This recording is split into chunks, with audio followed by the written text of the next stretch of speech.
Assalamualaikum warahmatullahi wabarakatuh.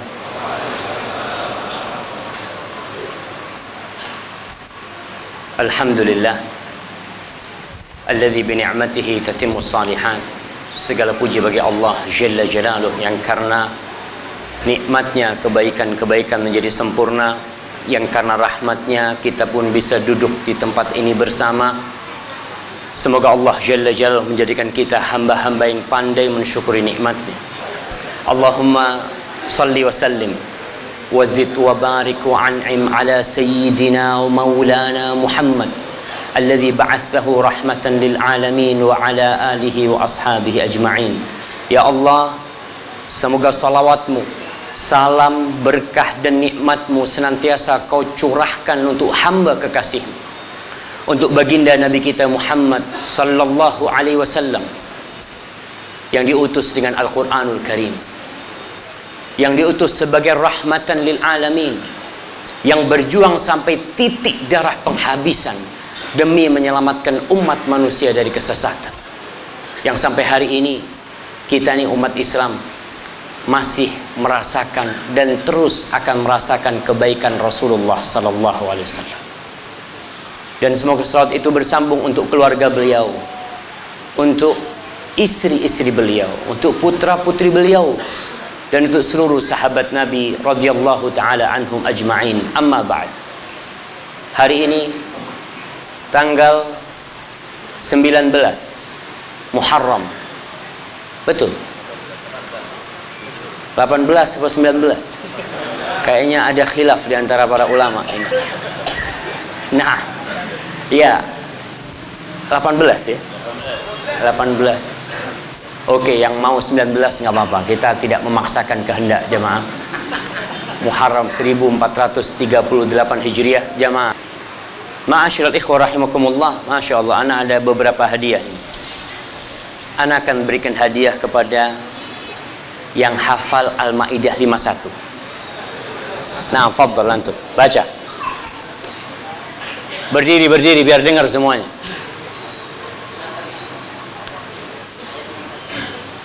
Ayat 51. Lama antum mau 52.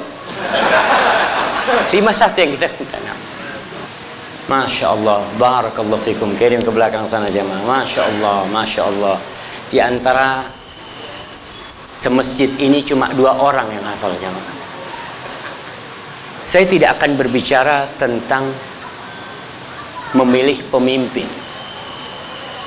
Alhamdulillah sudah ada yang ngurusin itu. MUI sudah berbicara, tapi kita berbicara ternyata yang lebih dalam dari sekedar pemimpin. Ahok mengingatkan umat Islam bahwa mereka selama ini telah lupa dengan Al-Maidah 51 ini. Allah Jalla Jalaluhu ketika mengutus Rasulnya, menurunkan kepadanya Al-Quranul Karim selama kurang lebih 23 tahun. Quran ini turun satu persatu, membina umat, menanamkan di dalam jiwa mereka tentang al-iman billah wal yaumil akhir, menjelaskan kepada mereka bahwa dunia ini hanya tempat lewat, kita cuma lewat sebentar, dan dunia sangat menggoda. Allah turunkan ayat-ayat yang sangat banyak sekali. Berapa jumlah ayat dalam Al-Quranul Karim? Mana kasih hadiah? Nah, iya sekitar 6 ribuan, nggak apa-apa lah. 6.600 berapa itu? Kirim ke belakang sana jemaah.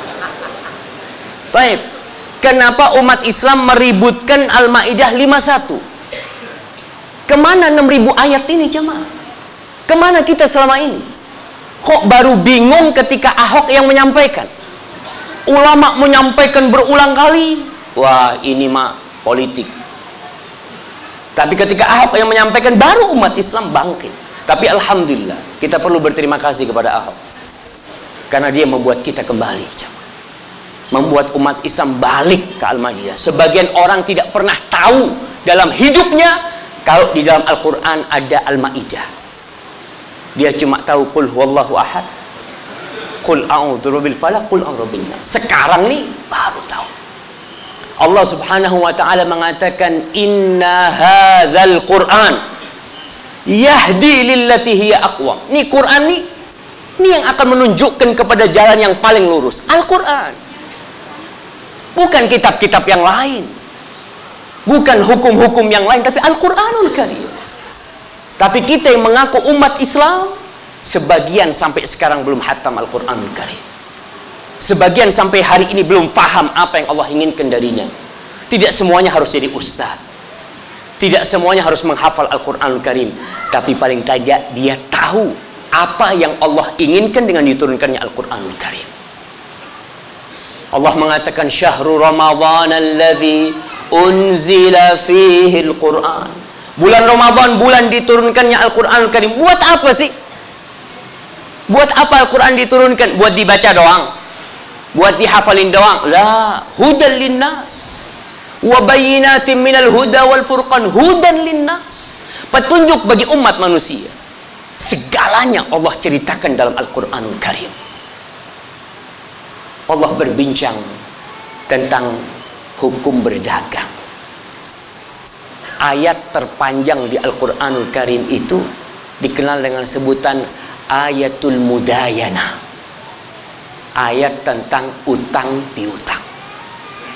Sekarang orang sibuk dengan notaris, ya, macam-macam. Di sebelah kita ada kantor notaris, sebelah sana ada kantor notaris. Dari sejak dulu 1438 tahun yang lalu udah ada dalam Islam tuh masalah notaris tuh. Catat mencatat ada. Tapi kita lupa, seakan-akan ini hukum yang dibikin oleh ya orang-orang. Di dalam Al-Quranul Karim ada ayat yang berkaitan dengan riba. Di surat Al-Baqarah Allah mengatakan innal ladzina ya'kuluna riba la yaqumuna illa kama yaqumul ladzi yatakhabbathu asyaitanu minal mas. Sesungguhnya orang-orang yang makan riba itu kelak pada hari kiamat akan dibangkitkan dalam kondisi seperti orang yang kerasukan jin, kerasukan setan. Ketika semua dibangkitkan dari kuburnya dengan amal-amalnya, ada yang dibangkitkan dengan mengatakan labbaik Allahumma labbaik. Ada yang mati dalam kondisi sujud, dibangkitkan dalam kondisi sujud mengatakan subhana rabbiyal a'la wa bihamdi. Tapi ada orang-orang yang dibangkitkan dalam kondisi seperti orang gila aja. Mana kita dari ayat ini? Allah mengatakan ya ayyuhalladzina amanu taqullaha wa dharu ma baqiya minar riba. Wahai orang-orang yang beriman, bertakwalah kalian kepada Allah, tinggalkan sisa-sisa riba. Tinggalkan. Sampai hari ini sebagian di antara kita masih di dalam kumbangan riba. Kemana ayat itu? Banyak di antara kita yang seakan-akan nih cuma Al-Maidah 51. Tapi perlu kita kaji hari ini tentang Al-Maidah 51. Al-Maidah 51 ini, kalau kita membaca tafsir para ulama, tafsir Ibnu Katsir, tafsir Sa'di, tafsir Tabari, tafsir Qurtubi, tidak berkaitan dengan masalah pemimpin saja.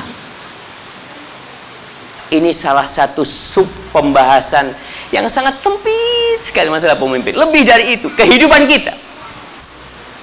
Allah berfirman, ya ayyuhalladzina amanu.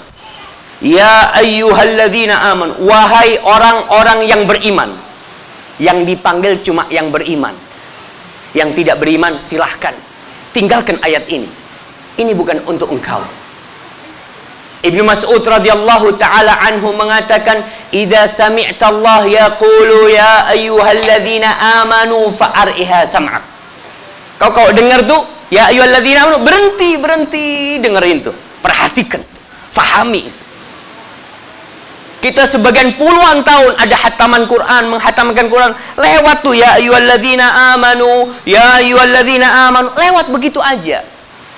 Nggak pernah kita ingin berhenti nih, aku lagi dipanggil nih, Allah minta apa dari aku nih hamba Allah. Kalau kita merasa amanu, apa kata Allah, wahai orang-orang yang beriman, la tattakhidul yahuda wan nasara awliya. Kalian nih yang beriman,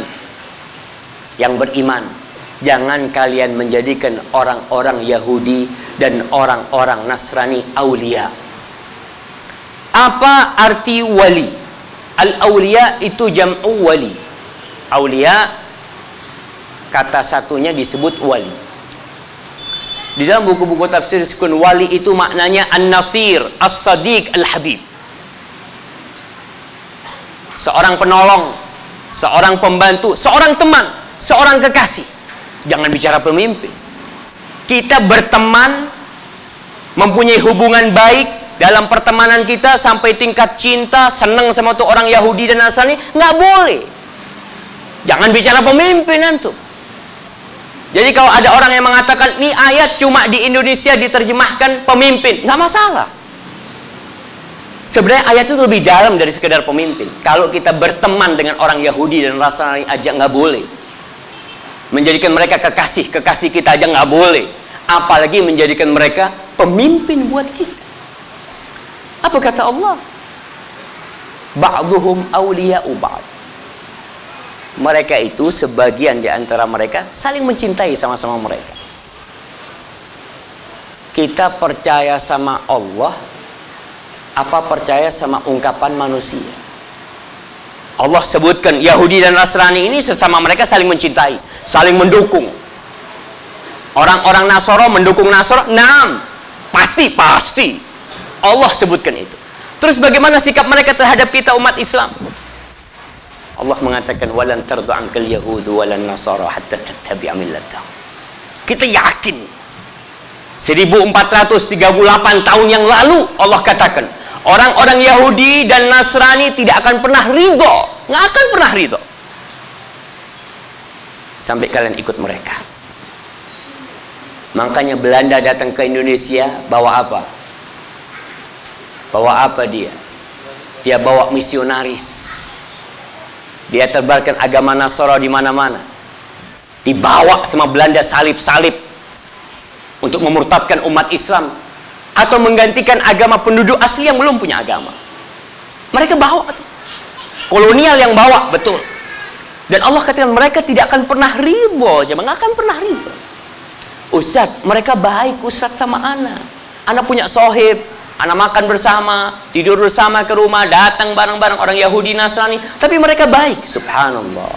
Allah mengatakan ba'duhum awliya'u ba'd. Kita nanti akan bicara terus bagaimana kita hidup bertetangga dengan orang non-muslim. Islam sudah mengajarkan sesuatu yang sangat indah. Tapi kita kembali kepada ayat ini. Wa may yatawallahum minkum. Kalian yang beriman, kalau ada yang menjadikan mereka sebagai wali kalian, sebagai sohib kalian, sebagai teman kalian, sebagai penolong kalian, apalagi sebagai pemimpin kalian. Kalau hidup berteman aja, Allahu Akbar. Dan kita bisa melihat sekarang siapa di antara orang-orang beriman yang bersama orang-orang Nasoro, dan siapa di antara mereka yang bersama orang-orang yang beriman. Allah katakan, wa may yatawallahu minkum. Kalau ada nih di antara kalian yang menjadikan mereka sebagai wali-wali kalian, kalian mendukung mereka, kalian membela mereka, kalian mencintai mereka sampai cinta, apalagi? Apa kata Allah? Fa innahu minhum. Berarti dia sama mereka. Sama. Termasuk dari golongan mereka. Innallaha la yahdil qaumadz zalimin. Allah tidak memberikan hidayah kepada orang-orang yang zalim. Ibnu Katsir dalam tafsir ayat ini beliau meriwayatkan sebuah kisah an Iyad anna Umar bin Khattab radhiyallahu taala anhu amara Aba Musa al-Ash'ari an yarfa'a ilaihi ma ukhidha atau ma akhadha wa ma a'ta fi adimin wahidin. Umar memerintahkan kepada Abu Musa al-Ash'ari. Abu Musa al-Ash'ari ini gubernurnya Umar bin Khattab di Basrah. Jadi gubernur di sana. Umar minta laporan. Bahwa kau tulis tuh, yang kau ambil, yang kau berikan, semua tulis di satu kulit. Tulis semuanya. Aku kepingin tahu. Gubernurnya Abu Musa al-Ash'ari. Di Basrah, ternyata Abu Musa al-Ash'ari punya penulis agamanya Nasrani. Farafa'a ilaihi dzalik. Sudah laporan itu diberikan kepada Umar bin Khattab. Umar takjub dengan kerapian penulis ini. Rapi banget, tidak seperti laporan dari tempat-tempat lain. Apa kata Umar? Inna hadza la hafid. Hal anta qari'un lana kitaban fil masjid ja'a min asy-Syam. Faqala innahu la yastati an yadkhul al-masjid. Ini Masya Allah nih, yang nulis kayak gini orang yang amanat, orang yang bisa menjaga. Bisa nggak tuh orang untuk membacakan yang dia tulis ini. Yang dia tulis supaya dibacakan. Maka dikatakan dia tuh nggak bisa masuk masjid. Innahu la yadkhul masjid. Faqala, kata Umar, ajunubun huwa? Apakah dia sedang junub sehingga nggak boleh masuk masjid? Nggak ada bayangan dalam pikiran Umar nih orang kafir. Maka Umar husnudzon, dia nggak bisa masuk masjid mungkin karena junub. Qala la bal nasrani. Enggak, dia bukan junub tapi dia agamanya Nasrani.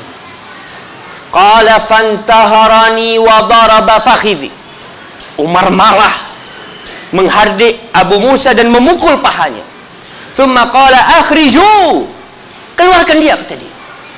Lalu dia membacakan firman Allah ini. Umar membacakan Al-Maidah 51. Urusannya Abu Musa punya penulis Nasrani, dikasih amanat nih orang nih.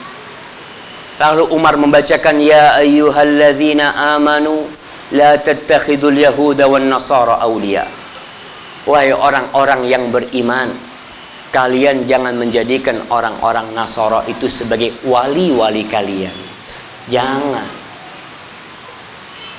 Abu Musa dalam riwayat lain, dia memprotes Umar, mengkritisi. Ya Umar, ini orang memang Nasara, tapi dia itu bagus banget orangnya, kinerjanya bagus ya, amanah, banyaklah kelebihan-kelebihan orang ini.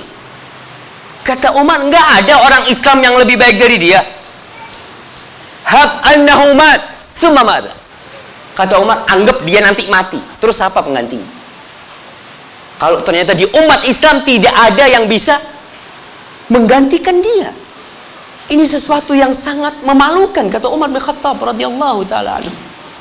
Jadi Al-Maidah 51 bukan hanya berkaitan dengan pemimpin, jamaah. Enggak. Jadi kalau ada orang yang mengkhususkan ayat itu buat pemimpin, tidak tepat juga. Tapi lebih dalam lagi, dalam pergaulan kita, dalam pertemanan kita, dalam persahabatan kita, kita suruh milih. Rasul SAW mengatakan, la tusahib illa mu'minan, wa la ya'kul ta'amaka illa taqi. Engkau jangan berteman kecuali dengan orang yang beriman. Jangan bersahabat kecuali dengan orang yang beriman. Dan nggak boleh, jangan sampai makan makananmu kecuali orang yang bertakwa. Apakah maksud hadis ini kita nggak boleh membantu orang kafir? Kita tidak boleh berbagi dengan orang kafir? Bukan. Dalam artian kalau orang sudah masuk ke rumah kita, makan sama kita, tidur sama kita, ini berarti teman dekat kita nih. Jangan. Kita disuruh milih teman yang beriman dan yang bertakwa. Kadangkala sebagian kita lebih senang dengan orang-orang ya non muslim. Dalam Islam ada sebuah akidah yang kita harus yakin. Yang akidah di sini disebut dengan aqidatul wala wal bara. Akidah yang berkaitan dengan wala. Kita mencintai, kita membantu, kita menolong orang-orang yang sama agamanya sama kita. Antum pikir orang Nasara nggak punya akidah wala dan bara? Punya juga mereka. Mereka juga ajarkan di gereja mereka. Orang Yahudi diajarkan juga sama. Jangan sampai ada orang ngomong kalau orang Islam bicara akidah wala dan bara, maka dia akan jadi orang yang radikal. Lah. Orang Islam kalau ngerti agamanya dengan benar tidak akan radikal. Dia akan rahmatan lil alamin. Pasti yakin. Kalau ada oknum umat Islam yang radikal, berarti dia belum Islam yang benar. Belum benar Islam. Karena Islam ini memang rahmatan lil alamin, sebagai kasih sayang untuk umat Islam, untuk alam semesta. Rasul itu kasih sayangnya jamaah sampai kepada anjing pun. Nabi SAW mengatakan, dakhalat imra'atun fi hirrah an-nar. Seorang wanita masuk neraka gara-gara kucing. Kucing jamaah. Dalam Islam kita disuruh menghormati kucing, binatang. Anjing pun ketika dia haus, kita kasih makan. Nah, kasih makan kepada anjing tersebut. Ini Islam. Maka aqidatul wala dan bara, akidah tentang cinta, akidah tentang loyalitas kita, kita tidak boleh berikan kecuali kepada orang-orang yang sama dengan akidahnya kita. Ustaz, itu bertentangan dengan NKRI? Enggak. Negeri kita menjamin kebebasan setiap umat untuk beragama. Setiap umat untuk pegang agamanya masing-masing. Tidak mencampur adukkan agama, tidak. Yang Islam, fadol. Sebagai umat Islam, laksanakan yang ada dalam agamamu. Dan kita harus belajar nih. Yang jadi masalah banyak umat Islam nggak belajar. Islam keturunan. Quran, ya alhamdulillah Ustaz, ana hafal Al-Fatihah. Qul huwallahu ahad, qul a'udzu birabbin nas. Dia hafal itu. Kemudian dia belajar Islam kemana? Belajar Islam ke negeri-negeri kafir. Antum tahu sebagian profesor itu belajar Islam di McGill, Kanada. Belajar Islam di sono tuh. Belajar Islam di Sorbonne. Subhanallah. Sejak kapan negeri itu jadi sumbernya Islam? Orang-orang yang membenci Islam, orang-orang yang menjajah negeri kita 350 tahun, yang menjajah Mesir, yang menjajah Libya, yang menjajah Tunis, yang menjajah Aljazair, sekarang kok berangkat ke sana belajar Islam di sono? Mereka ingin menghapuskan Islam dari muka bumi ini, jemaah. Itu ada jemaah. Itu akidah mereka. Makanya kalau umat Islam belajar akidah, wala dan bara, belajar yang benar. Supaya jangan sampai kau berlebih-lebihan, muncul aliran teroris. Ada orang kafir, bunuh. Nggak seperti itu Islam. Rasul sallallahu alaihi wasallam mengatakan, man qatala mu'ahadan lam yaruh raihatal jannah. Orang Islam yang membunuh orang kafir dalam negeri Islam yang ada perjanjian dengan umat Islam tidak akan mencium bau surga. Orang kafir. Subhanallah. Jadi akidah wala yang benar ini masalah cinta, masalah dukungan kita kepada umat Islam. Dan kita harus benci sama orang kafir, benci. Ustaz, katanya orang jangan benci sama orangnya, benci sama perbuatannya. Nah, tapi perbuatan itu siapa yang lakoni? Itu orang kan. Nah, kalau ada orang membunuh anak bapak, lalu bapak ingin dendam kepada pembunuhnya itu, sakit hati kepada pembunuhnya, lalu ada orang yang ngomong, mas, jangan benci kepada pembunuhnya, bencilah kelakuan dia membunuh. Bisa jemaah? Nggak bisa. Kita nih di surat Al-Mumtahanah ayat 4, 5, 6, 7, 8, supaya kita nggak salah bergaul dengan orang non muslim, supaya kita tidak menjadi aliran yang nggak benar. Munculnya ISIS umpamanya, munculnya orang yang ngebom sana ngebom sini dengan berdalih wala wal bara, perlu diluruskan. Allah mengatakan di surat Al-Mumtahanah ayat 4, qad kanat lakum uswatun hasanatun fi Ibrahim walladzina ma'ah. Nih kata Allah, telah ada bagi kalian suri tauladan. Orang itu suka mencontoh, suka niru. Iya. Oleh karena itu Allah kasih kita contoh-contoh dalam Al-Quranul Karim. Ini contohnya kayak gini nih.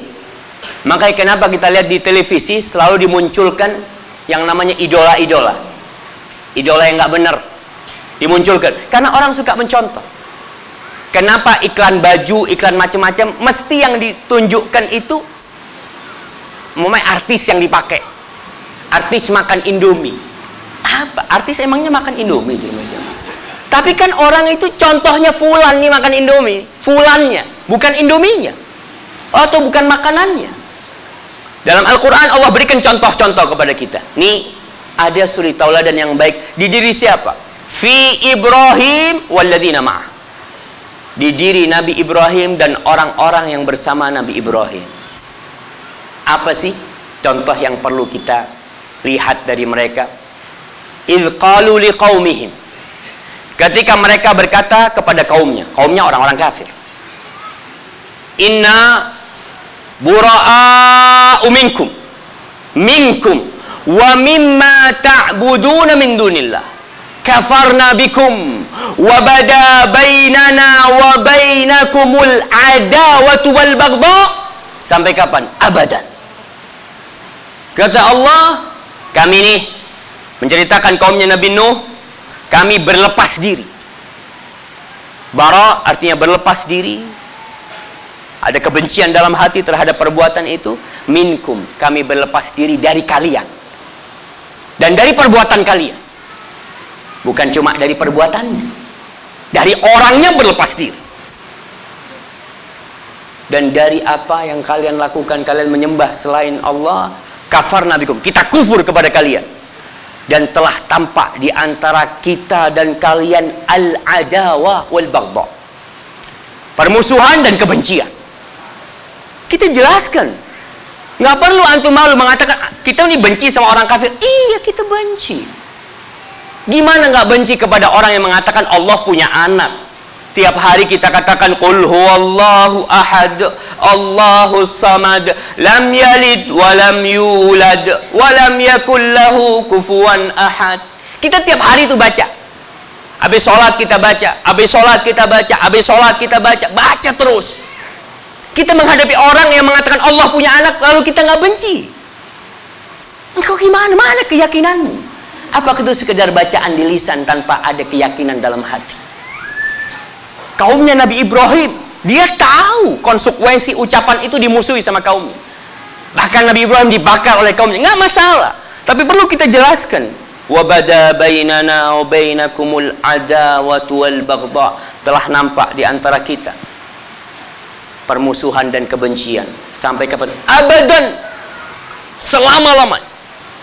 Hatta tu'minu billahi wahdah, sampai kalian beriman. Kalau kalian beriman, baru jadi sohib kita. Kalau kalian beriman, baru jadi teman kita. Illa qaula Ibrahim li abi, kecuali ada pengecualian di sini. Perkataan Nabi Ibrahim untuk ayahnya, la astaghfiranna laka, aku akan memohonkan ampun untukmu. Masya Allah, kita udah masuk sesi tanya jawab.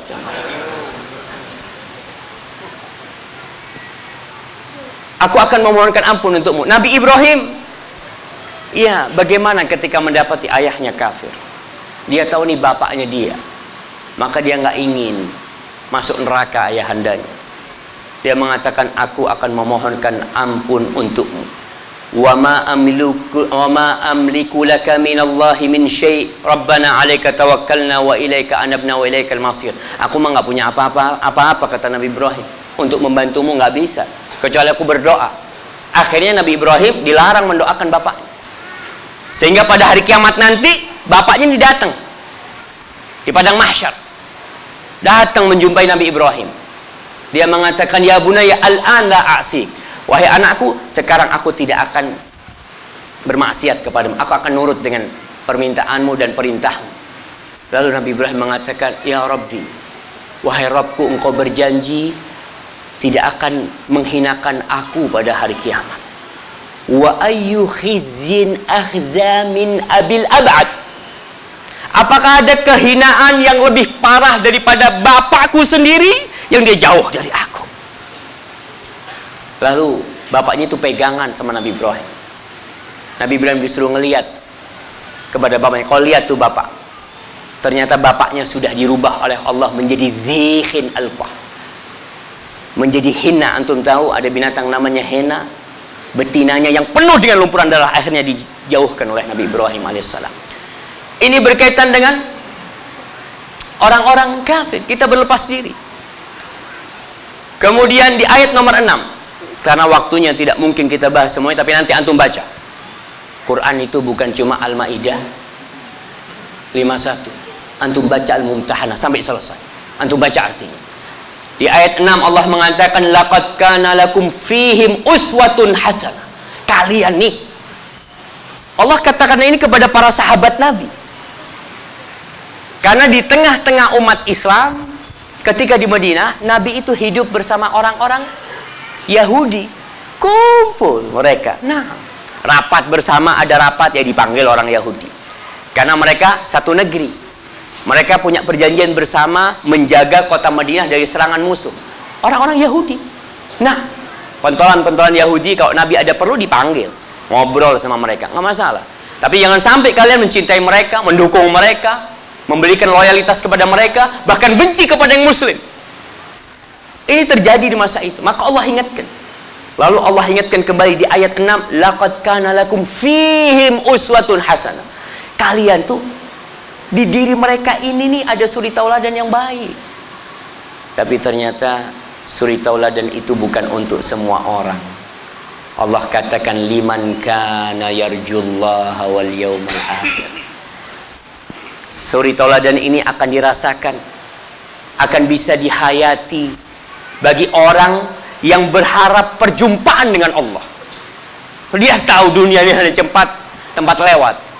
Rumahku akan aku tinggalkan, jabatanku akan aku lepas, anak-anakku akan menggotongku dan melemparkan aku ke dalam sebuah lubang, lalu mereka pergi meninggalkan aku. Orang yang yakin dengan ini, liman kana yarjullah wal yawmal akhir, dia akan merasa, oh betul, ini suri tauladannya yang harus kita amalkan. Berharap pada hari kiamat bisa berjumpa dengan Allah, berkumpul dengan Rasulullah sallallahu alaihi wasallam, baru dapat. Wa man yatawalla fa innallahu wal ghaniyul hamid.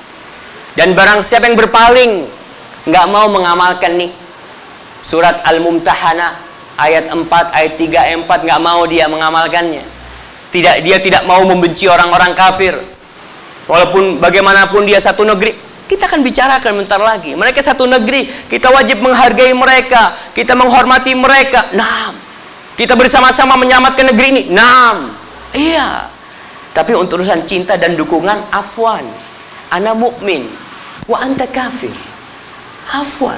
Kau mengatakan Tuhanku punya anak, padahal Allah itu esa. Dan negeri ini dibangun atas ketuhanan yang Maha Esa.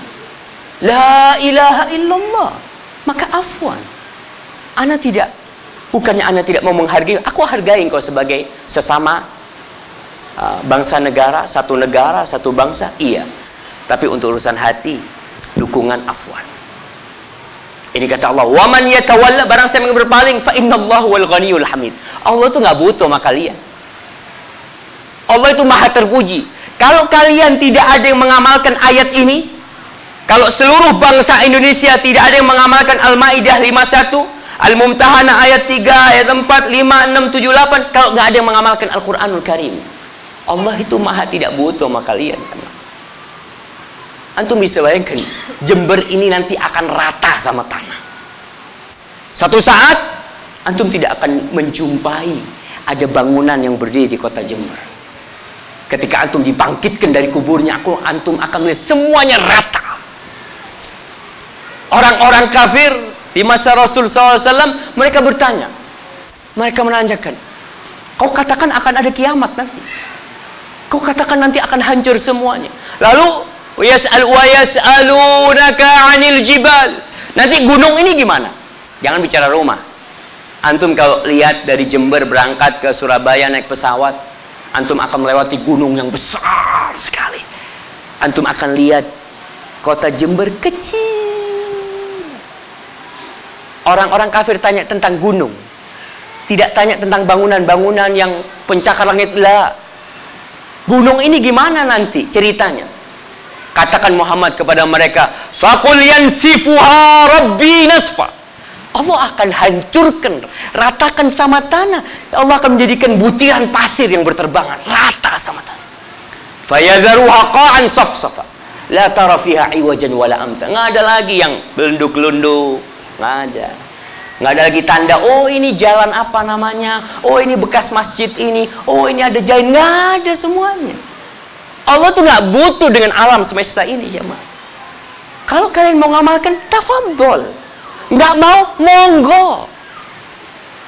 Faman syaa falyu'min wa man syaa falyakfur.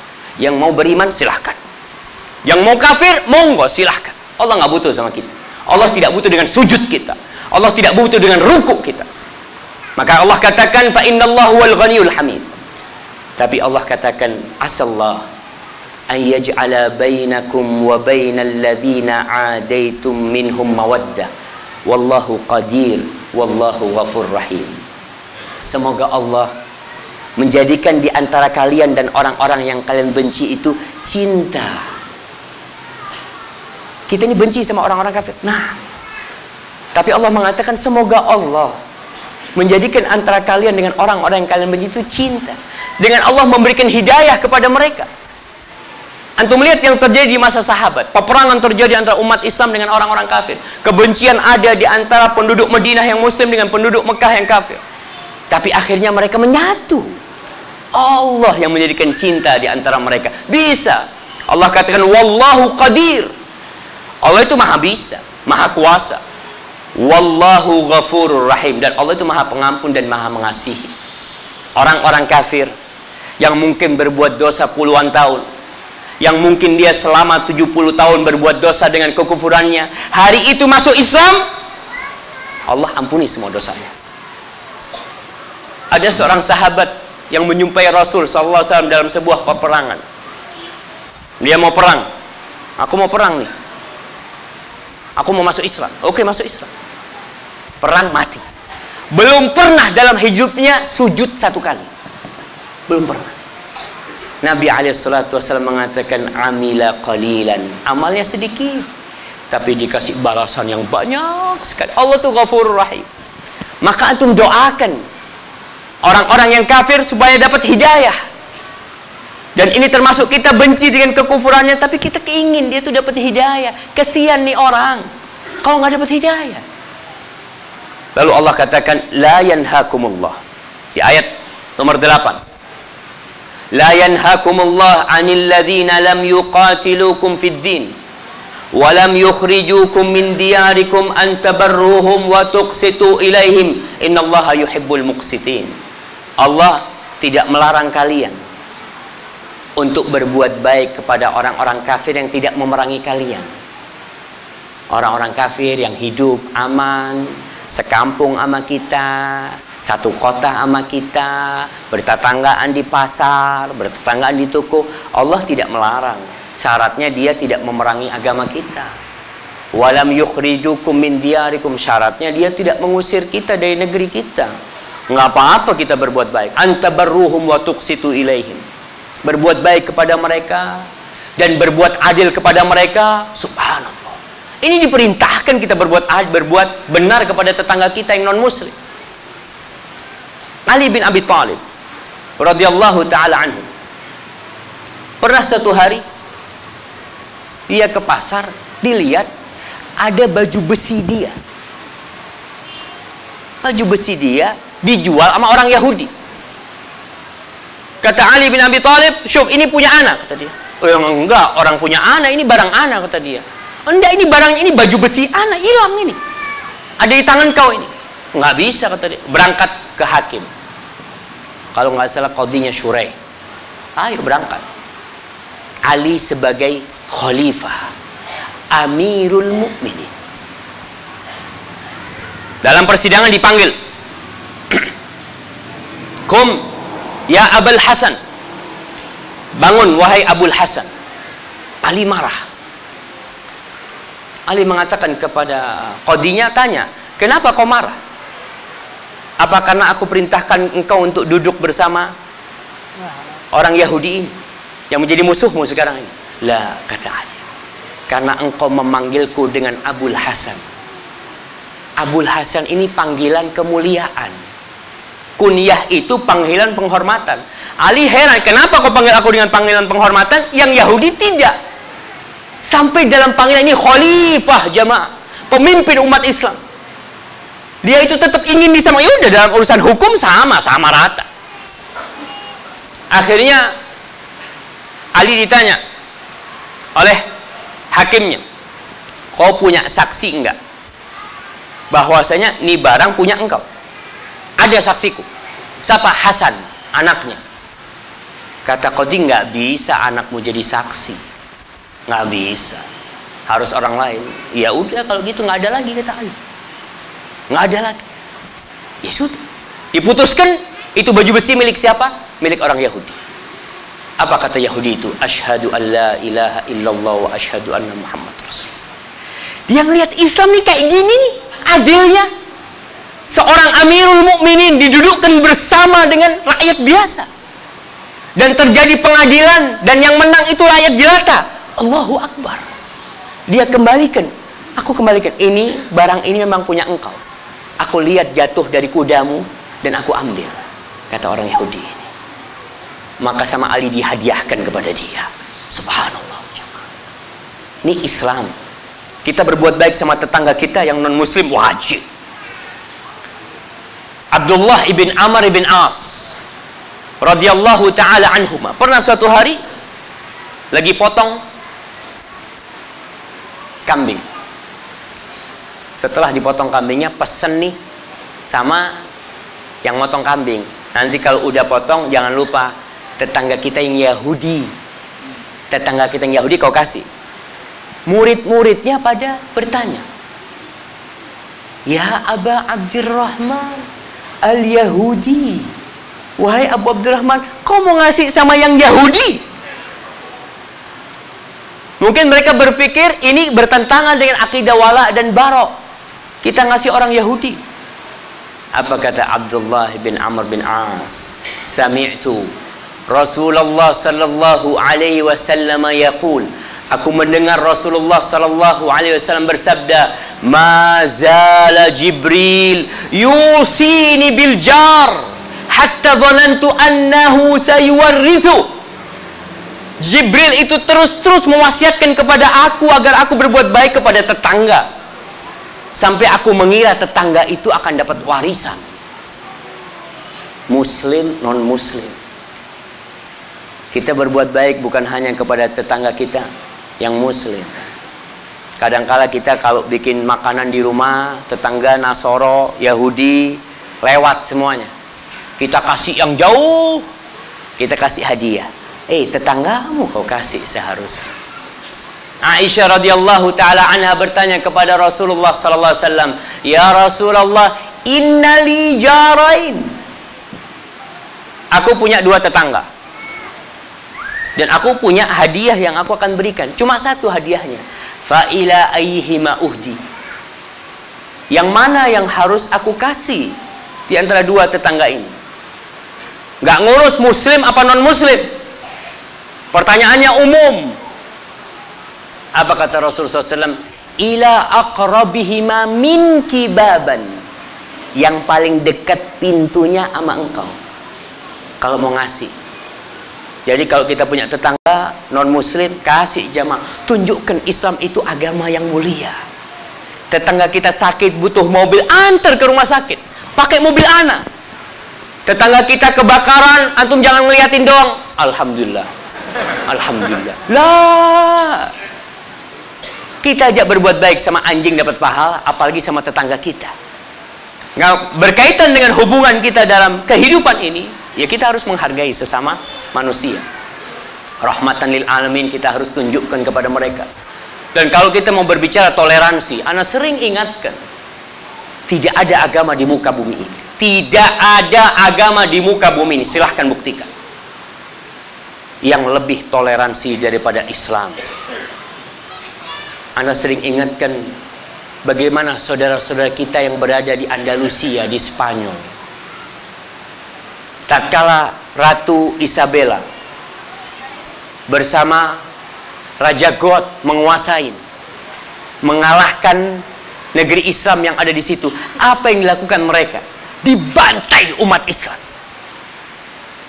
Mereka punya pilihan satu, masuk ke agama Nasoro, baca sejarah. Yang kedua, kalau tidak, keluar dari negeri ini. Kalau tidak mau, bunuh. Sebagian orang mikir mau pergi kemana mereka pada waktu itu. Sarana transportasi tidak seperti sekarang. Sebagian orang hijrah meninggalkan Spanyol menuju ke Maroko, menuju ke Aljazair, Tunis, menuju ke sana. Tapi banyak yang dibantai, puluhan ribu jamaah yang dibantai oleh Ratu Isabella. Dengan dukungan siapa? Paus ke-6 pada waktu itu. Dukungan dari pemerintah Katolik pada waktu itu. Dihabisi umat Islam. Masjid tidak akan antum dapatkan hari ini. Masjid yang dibangun oleh umat Islam di masa itu, yang dibangun oleh Abu Hayyan Al-Andalusi, Al-Qurtubi, Ibnu Hazm, insyaallah. Baik. Tapi ya khair insyaallah. Fadhal. Wa barik ala Muhammad wa ala ali Muhammad wa barik ala Ibrahim. Allahumma shalli wa sallim ala Muhammad. Baik. Kita lanjutkan jamaah. Kalau bicara toleransi, umat Islam umat yang paling toleransi. Rasul sallallahu alaihi wasallam melarang menghancurkan gereja-gereja yang di situ ada orang-orang yang beribadah, nggak boleh. Membunuh wanita yang tidak memerangi nggak boleh. Membunuh anak-anak nggak boleh. Sekarang kita lihat orang-orang kalau berperang sekarang nggak ada namanya adab berperang di antara mereka. Kembali kepada yang terjadi di Palestina, di Andalusia, nggak ada satupun masjid yang mulai zaman dulu dibangun kemudian umat Islam hari ini masih bisa sholat di sana. Dihabisi semuanya, habis umat Islam.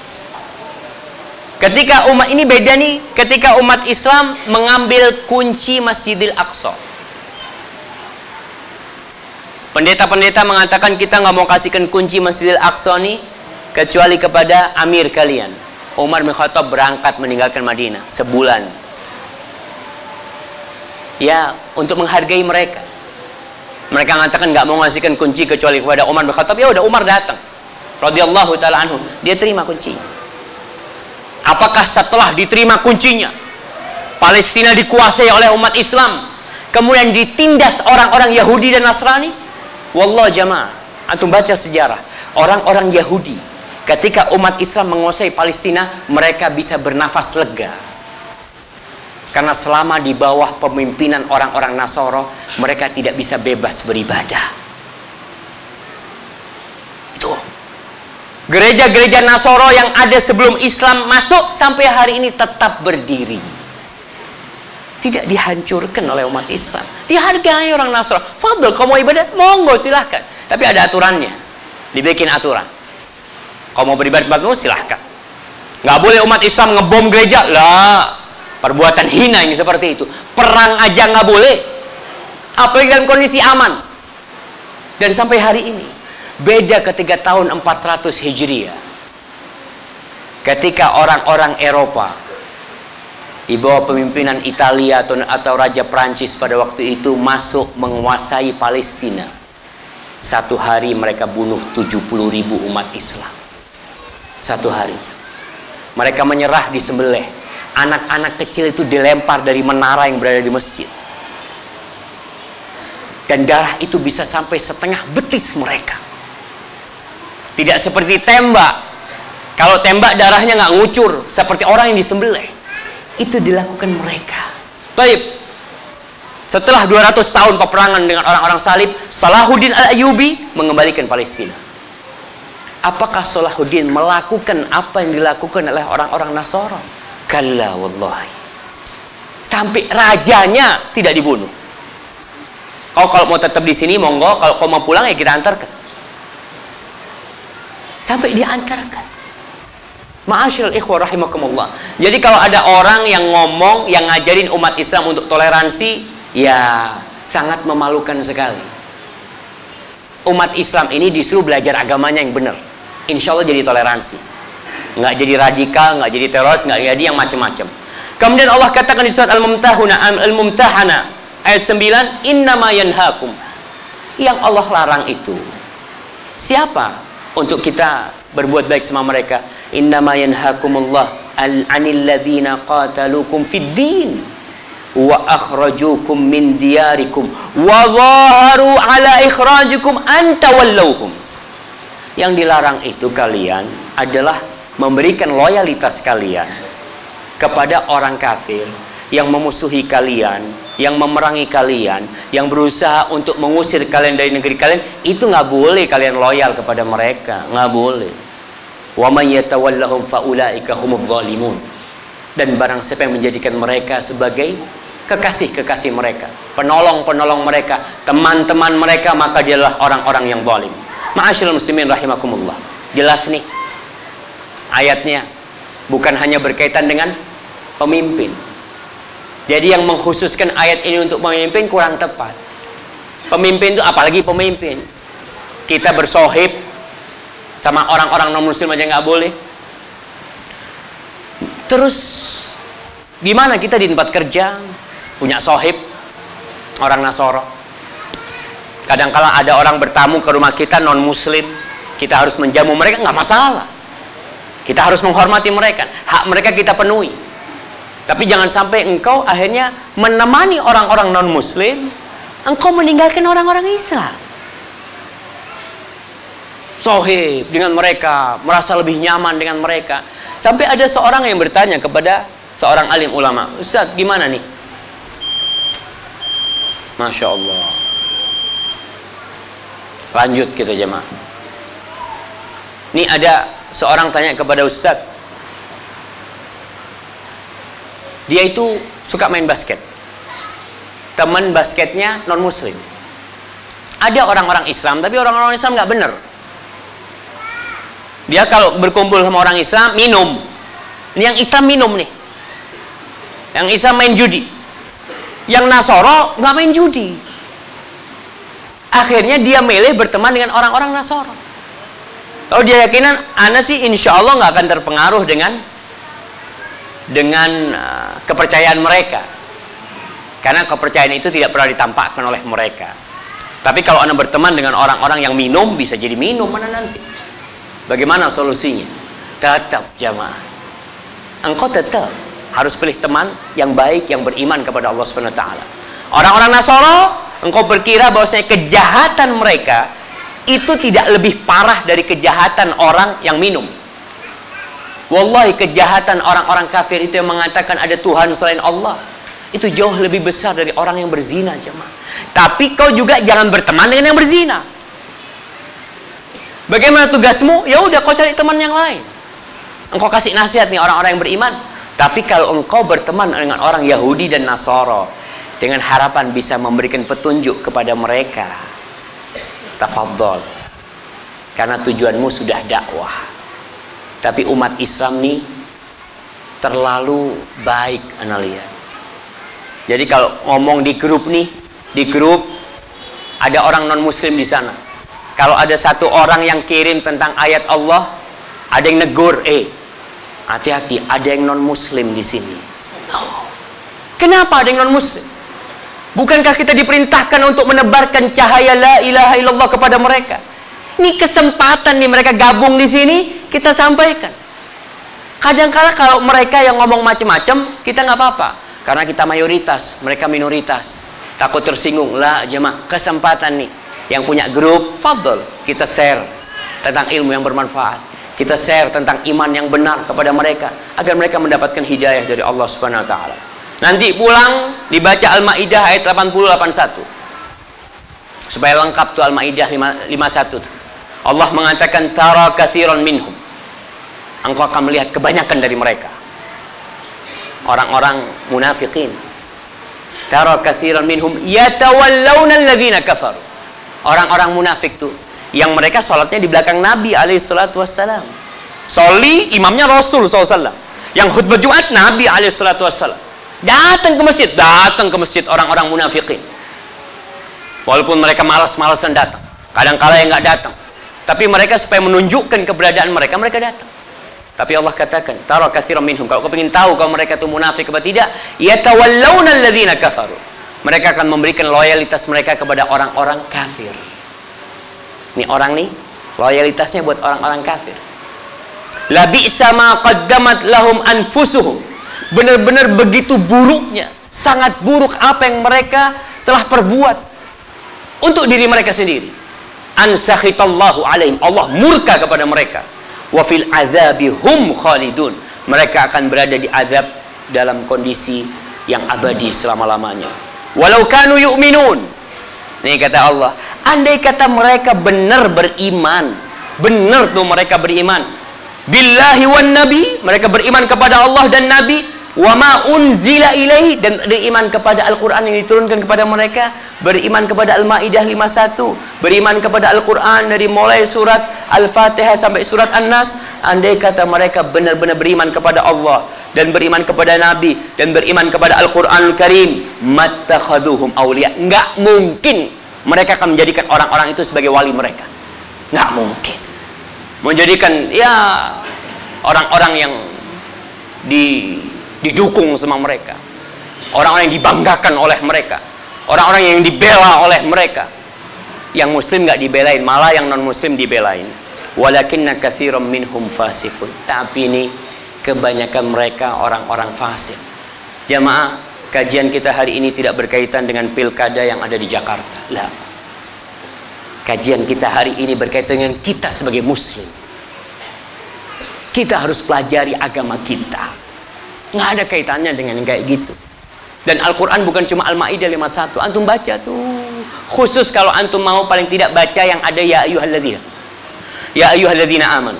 Agar kita faham apa yang Allah inginkan dari kita. Baik, mungkin itu yang bisa Anda sampaikan. Kita masuk ke sesi tanya jawab. Di sini ada beberapa pertanyaan. Atau begini Ustaz, mungkin pertanyaan yang sama mungkin dijatuhkan. Iya. Ya, jadi mungkin kita florkan dulu, mungkin 1-2 pertanyaan dulu. Baik. Baiklah, untuk sementara ini kami buka season pertama. Artinya untuk penanya 1, 2, 3. Sementara, silakan. Kasih mic ya. Beremaja lupa. Assalamualaikum warahmatullahi wabarakatuh. Saya mau tanya, kan anak istri dan istri anak punya saudara, tantenya adalah orang muslim. Karena orang tuanya ini adalah beragama dari Islam ke Islam, orang tuanya. Oh, orang tuanya mu'alaf jadi. Iya. Nah, tantenya masih non muslim. Dan alhamdulillah setiap tanya setiap minggunya sering datang ke sana, satu ruang juga kan. Nah, yang kita sampaikan adalah apa yang harus saya sampaikan atau bagaimana tata krama atau bagaimana cara kita sebagai seorang muslim. Tujuan saya dan misi saya adalah untuk mengajak tante Masya Allah, Masya Allah. kembali kepada Islam. Nah. Karena dulu sudah Islam, Subhanallah. punya suami Kristen, balik Pindah. Kristen lagi, dan sekarang Nah. pengen kembalikan dia ke Islam. Subhanallah. Nah, itu bagaimana caranya? Baik. Waalaikumsalam warahmatullahi wabarakatuh. Taib, pertanyaan yang sangat menarik sekali. Kita jawab dulu lah. Iya, biar nggak lupa Ana. Antum dengar semua pertanyaannya kan? Bagaimana kita berbuat baik kepada kerabat yang non muslim? Kita punya kerabat non muslim. Apa yang harus kita lakukan? Tadi dia katakan bahwasanya kita suka berkunjung ke sana. Alhamdulillah, tunjukkan keindahan Islam. Bawa hadiah ke tempat sana. Duduk sama mereka, sampaikan tentang keindahan Islam. Jangan malu untuk menyampaikan keindahan Islam. Antum kalau tahu saudara-saudara kita kaum muslimin yang di Medan, saya ketemu sama orang tua dari Medan, cerita, Ustaz, kita dulu kalau sore itu ada anak-anak muda yang datang dari gereja. Datang dari gereja, mereka datang ke halaman rumah kita mengatakan, salam sejahtera. Kami datang membawa penghabaran. Datang mereka. Datang ke rumah Islam, datang. Dan di masa Pak Harto sempat terjadi kegaduhan di antara umat beragama. Di mana umat Islam mengusulkan supaya tidak terjadi penyebaran agama kepada orang yang sudah beragama. Itu di masa Pak Harto pernah terjadi. Umat Islam setuju sudah, demi menjaga stabilitas nasional, demi menjaga negeri kita, demi menjaga toleransi. Tapi ternyata dari pihak Nasoro, Katolik dan Protestan tidak setuju. Karena mereka mengatakan kita ini dapat amanat menyampaikan, agar kita menyampaikan agama Tuhan. Akhirnya nggak selesai itu pertemuan di masanya Pak Harto. Maka kita pun kalau ada punya paman, kesempatan itu menunjukkan indahnya Islam, datang ke mereka. Apalagi dia pindah agamanya gara-gara nikah, maka antum datang ke mereka. Kalau antum punya buku, antum sampaikan ya tentang keindahan Islam, ajak kepada Islam, sampai mereka bosan sama antum, sampai mereka ngusir antum. Nabi Ibrahim alaihissalam sampai diusir sama bapak, tapi dia tidak pernah berhenti. Dia kasih tahu apa kata bapaknya terakhir, sudah sampai puncaknya marah kepada anaknya. Ya Ibrahim, la illam tantahi la arjumanna. Ibrahim, kalau kau nggak berhenti dari mendakwain aku nih, aku akan lemparin kau dengan batu. Wahjurni maliya. Baru setelah kayak gitu, ya udah mau diapain?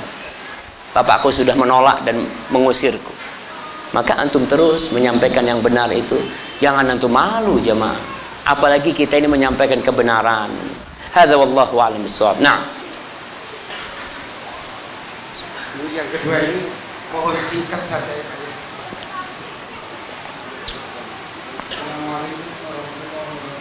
Waalaikumsalam warahmatullahi wabarakatuh. Jadi tentang loyalitas. Jadi mana kerja di sebuah instansi di mana bosnya orang kafir. Gimana sih? Nah, iya, masya Allah. Di lingkungan orang kafir. Iya, ini berkaitan dengan seorang yang bekerja di sebuah perusahaan, di sebuah lembaga yang pemimpinnya orang kafir. Nggak apa-apa. Yang penting antum tidak mencintai dia, tidak menjadikan dia sebagai contoh, tidak memberikan loyalitas antum kepada mereka. Sebagian sahabat Nabi itu ada yang kerja sama orang Yahudi. Bahkan Ali bin Abi Thalib pernah kerja sama orang Yahudi, dan itu nggak masalah dalam muamalah.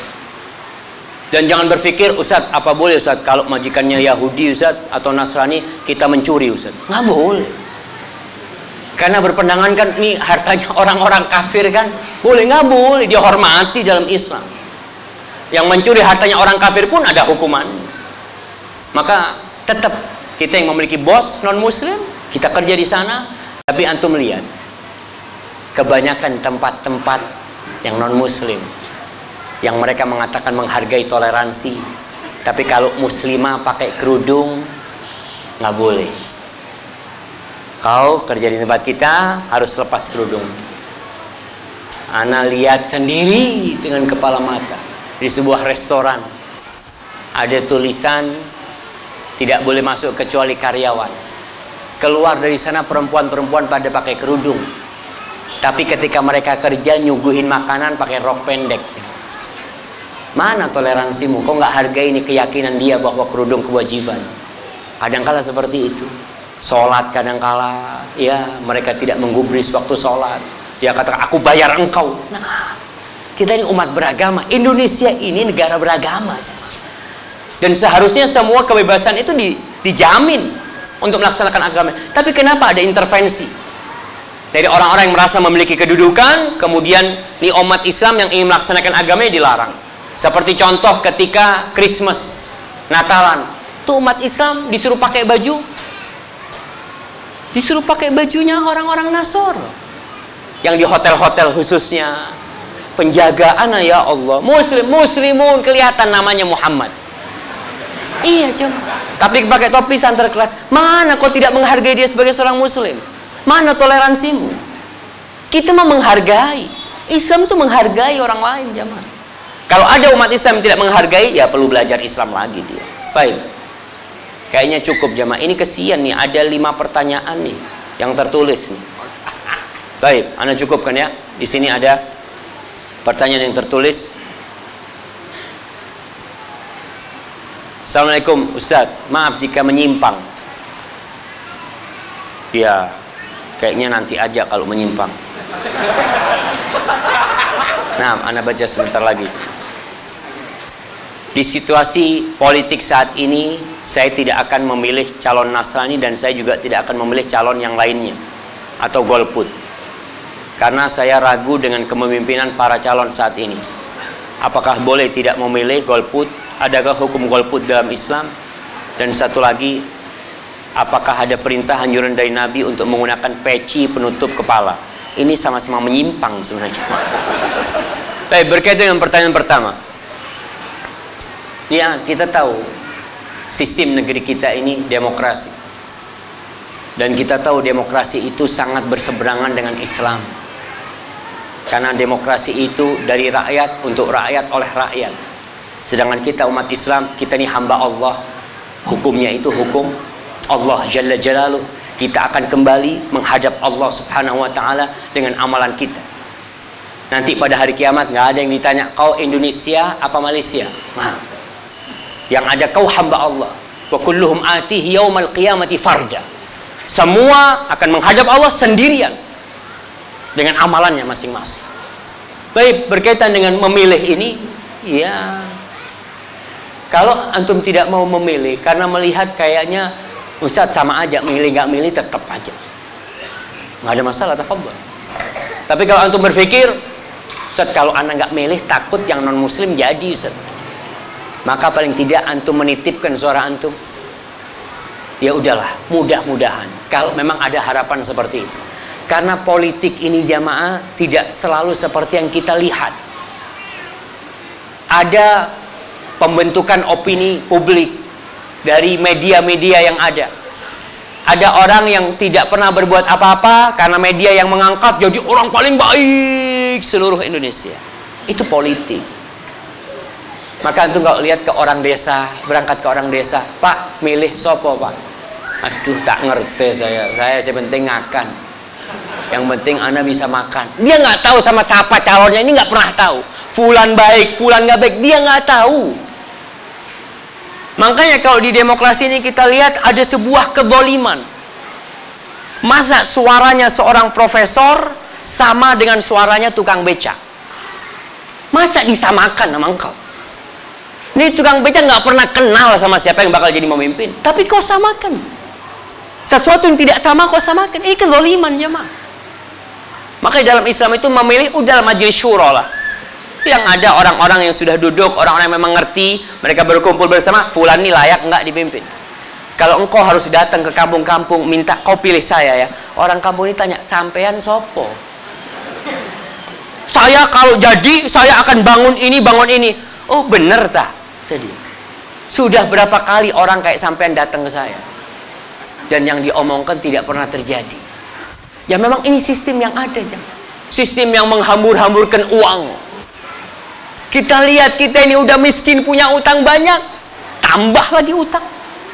Duit dihambur-hamburkan seperti itu. Kecuali kalau di Mas Kanjeng mau ngasih antum duit. Ya, kita dimunculkan isu-isu seperti ini. Ada orang yang bisa menggandakan uang macam-macam. Allah, masalah umat ini sangat banyak sekali. Bukan hanya Al-Maidah 51. Maka kembali kepada Al-Quran jamaah. Quran itu 30 juz, dibaca, dipelajari. Bagaimana hukum Islam terhadap orang-orang seperti Dimas Kanjeng umpamanya. Bagaimana hukum Islam seperti orang-orang yang membunuh, yang macam-macam. Itu dibahas tuh dalam Islam. Dan semuanya indah. Dan antum buktikan sampai kiamat. Sampai kiamat. Apabila Al-Quran ditinggalkan, orang tidak akan hidup tentram dan damai. Ini nih, hudan lil muttaqin. Hidayah buat orang-orang yang bertakwa. Baik, ini berkaitan dengan tadi. Maka antum lihatlah, karena memang kita nyoblos nggak nyoblos, kereta itu tetap jalan. Antum seperti orang yang ada di stasiun, antum naik nggak naik, keretanya jalan. Tapi kiranya anak naik ada faedahnya nggak? Kayaknya nggak ada faedahnya, capek-capekin. Ya udah nggak usah naik antum. Tapi insya Allah ada faedahnya nih. Maka kembali kepada maslahat. Tapi Allahu Akbar ya, anak tidak memberikan fatwa dalam politik jamaah, anak ngerti anak jamaah. Baik, ini pertanyaan tentang menutup kepala. Jadi memang kalau kita lihat Rasul Sallallahu Alaihi Wasallam itu biasa menutup kepala beliau, kecuali ketika pakai ihram. Ketika pakai ihram itu nggak boleh pakai penutup kepala. Dan hampir di semua negeri itu yang nggak sekarang ya, mereka semua punya penutup kepala. Jadi penutup kepala ini kembali kepada uruf sebenarnya, kembali kepada tradisi yang ada di sana. Tapi tradisi kita pun sebenarnya pakai penutup kepala, sholat pakai penutup kepala sebagai bentuk yang menyempurnakan ya. Dan disebut muru'ah dalam Islam itu, seorang muslim itu meninggalkan hal-hal yang menyebabkan dia jadi jelek gitu.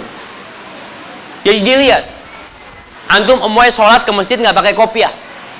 Di masjid situ kebetulan orang-orangnya semua pada pakai kopiah. Ketika antum nggak pakai kopiah, antum akan dilihat, opo sih? Apa susahnya pakai kopiah? Loh, kan tidak ada dalilnya pakai kopiah. Bukan masalah dalil.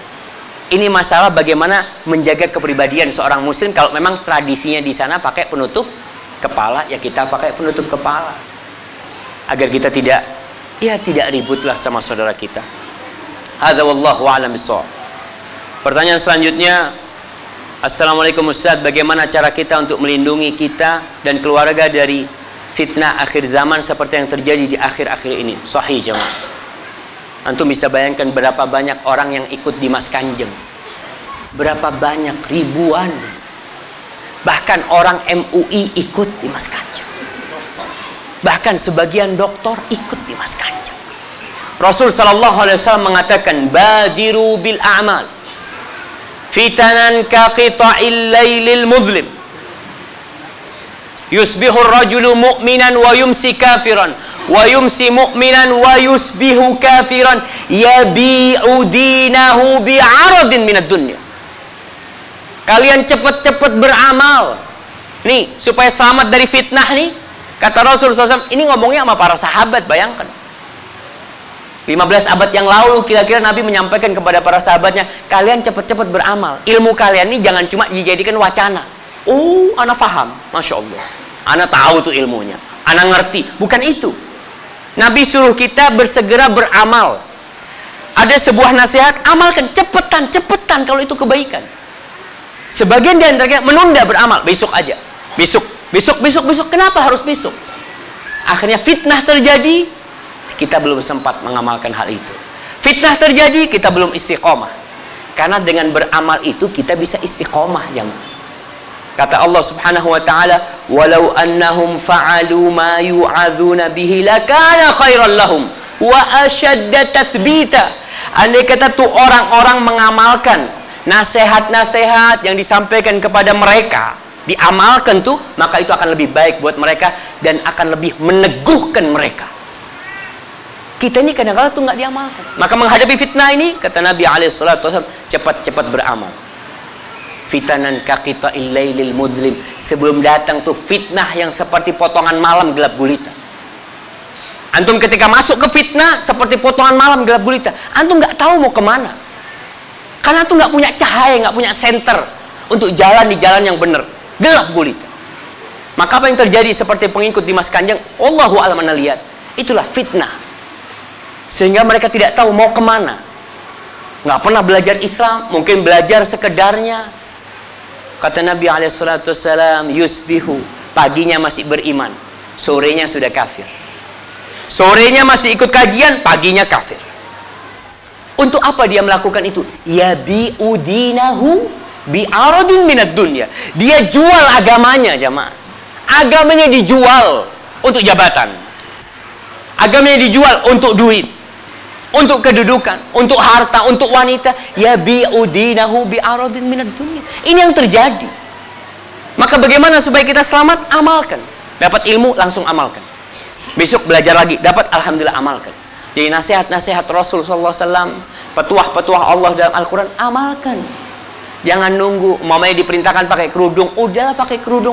Nanti lah Ustaz, anak mau pakai kerudung kalau umur 27 tahun. Apa maksudnya? Nanti anak mau pakai kerudung kalau menikah. Nanti ada yang seperti itu. Kenapa kau tunda? Sekarang nih, kau udah tahu hukumnya, udah ngerti, tinggalkan. Kau pakai kerudung. Hadza wallahu a'lam bissawab. Nah, pertanyaan selanjutnya, dan setelah ceramah ini mengenai gubernur penghina Al-Quran surat Al-Ma'idah ayat 51. Allahu Akbar. Itu ada yang ngurusin sudah, jamaah. Alhamdulillah. MUI sudah turun tangan. Antum dukung MUI, antum doakan MUI, dan antum doakan pemimpin kita. Antum doakan Bapak Jokowi. Antum doakan Yusuf Kala. Antum doakan pejabat-pejabat itu supaya dapat hidayah. Kenapa antum nggak pernah mendoakan mereka? Bisa cuma rame-rame dan doakan. Ketika malam telah gelap gulita, ketika istri antum sudah tidur, antum hamparkan sejadah, antum angkat tangan mengatakan, ya Allah, wahai Allah yang memiliki negeri ini, wahai Allah yang membolak-balikkan hati manusia, tetapkan hati pemimpin kami di atas agamamu, ya Allah. Tunjukkan hidayah kepada orang-orang yang ada di atas supaya mereka melihat jalan kebenaran itu. Berikan taufik kepada mereka. Doakan, jamaah. Antum mau apa setelah ceramah ini? Ya itu yang kita lakukan. Alhamdulillah sudah ada yang mewakili hal itu, tapi kita harus mendoakan yang ada di atas. Dan antum doakan Ahok. Mungkin gak Ahok masuk Islam? Oke. Umar bin Khattab yang memerangi Islam, niat membunuh Rasul sallallahu alaihi wasallam. Sahabat-sahabat yang masuk Islam disiksa, ditindas oleh Umar bin Khattab radhiyallahu taala anhu, tapi Nabi masih berharap dia masuk Islam. Bahkan Nabi mengatakan, Allahumma a'izzal Islam bi ahabbir rajulaini ilaik. Ya Allah, muliakan Islam ini dengan salah satu dari dua orang yang lebih engkau cintai, Umar bin Khattab atau Abu Jahal. Bayangkan Nabi mendoakan Abu Jahal supaya dapat hidayah. Antum tidak mau mendoakan. Kayaknya nggak mungkin Ustaz, antum bukan Tuhan. Nggak ada yang nggak mungkin. Baik, sudah, kayaknya itu mungkin yang bisa ana jawab pada kesempatan kali ini. Banyak pertanyaan yang penting sebenarnya yang belum bisa kita jawab, tapi semoga setelah kajian ini antum buka Al-Qur'annya. Jangan pernah matahari tenggelam kecuali satu lembar sudah antum baca. Jangan pernah antum memejamkan mata kecuali antum sudah tahu tuh apa yang Allah inginkan dari kita. Kita ada yang umurnya sudah 40 tahun, 50 tahun, 60 tahun, masa Quran yang hanya 30 juz, yang mungkin jumlah halamannya 600 halaman. Kalau antum baca tiap hari satu halaman, 2 tahun antum udah hatam. Anggaplah antum sama artinya satu halaman atau setengah halaman. Terus kapan kita akan diberkahi oleh Allah Subhanahu wa taala? Nabi SAW pernah mengadu kepada Allah. Mengadu kepada Allah mengatakan, wa qala ar-rasulu ya rabbi. Rasul berkata, wahai Rabbku, inna qaumi ittakhadhu hadzal qur'ana mahjura. Kaumku itu meninggalkan Al-Qur'an. Subhanallah. Masa kita mau menjadi seperti itu? Hadza wallahu a'lam bissawab. Subhanakallahumma wa bihamdika asyhadu an la ilaha illa anta astaghfiruka wa atubu ilaik. Apabila yang anda sampaikan benar itu dari Allah Subhanahu wa taala, kalau ada yang salah dan kurang berkenan, itu dari diri anda pribadi. Allah dan Rasulnya terbebaskan dari kesalahan itu. Wassalamualaikum warahmatullahi wabarakatuh.